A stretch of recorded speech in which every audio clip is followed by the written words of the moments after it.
pamusoro ichakamira ndiri kudaro ini pakesi number 19 ya 2024 iri pakati paanyway Beatros Soyamanda B village ari village yedu akamirira state alplaintiff zvakara chimhangarira kudza chinomona dependent muvideo yenyaya adresi yakudza Manda village chief kandeya Mondarwe kuna kudza chinomona kushedzo kudarira chief kandeya nemusi wa18/02/2024 kuzopindura nyaya wakamhangarirwa inoti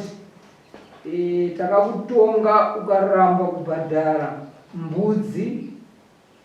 ngani 100 mbudzi mbiri nemari yedare 20 US. Tomuzoya mukamhangarira sabu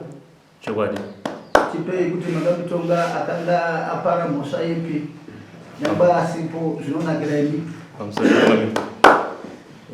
ngomana anozikudza takamutonga nemhosva yekuve mshirunga anga atuka mukadzi womunhu saka tazounganidza umboo wacho nevamawitness anga amire panyaya yacho iyo akazowanika ane mhosva shuwa akatuka mukadzi womunhu saka ndibva tazomuti anotuka achiri kudi mukadzi womunhu mamwe mashoko acho andikuyeuka parizina akamutoka kuti pakatapara ndo akanyanya kusimba akazomutonga nekuti hazvitenderi kutuka mukadzi womunhu saka unofanira kuti pazvakati saka kubva ipapo mari yedare yacho panaka chakatounza nezvatakata chachambudzi kuti uchibhadhara mbudzi wanienda unoningira mukadzi wakatunga nechesaenda kuvillage vonga ndonyaya yangu ichite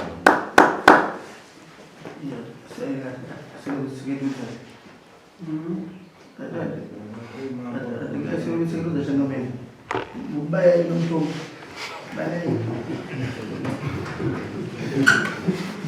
ambayo siku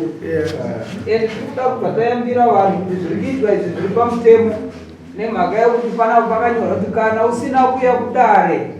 musi wauri kudiwa usina kupiwa mvumo nedare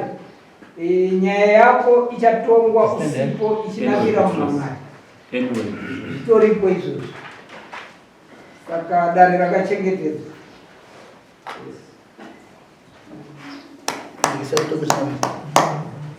Right, titi murume yeyo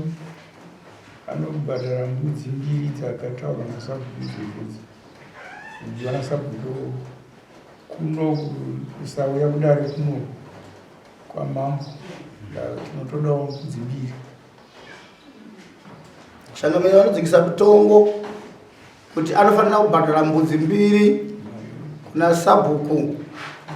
ugozobhadhara mbudzi mbiri kwamambo nomari yodare.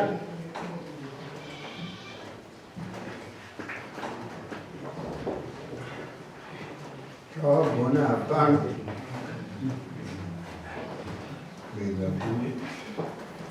inozira mambo youdunga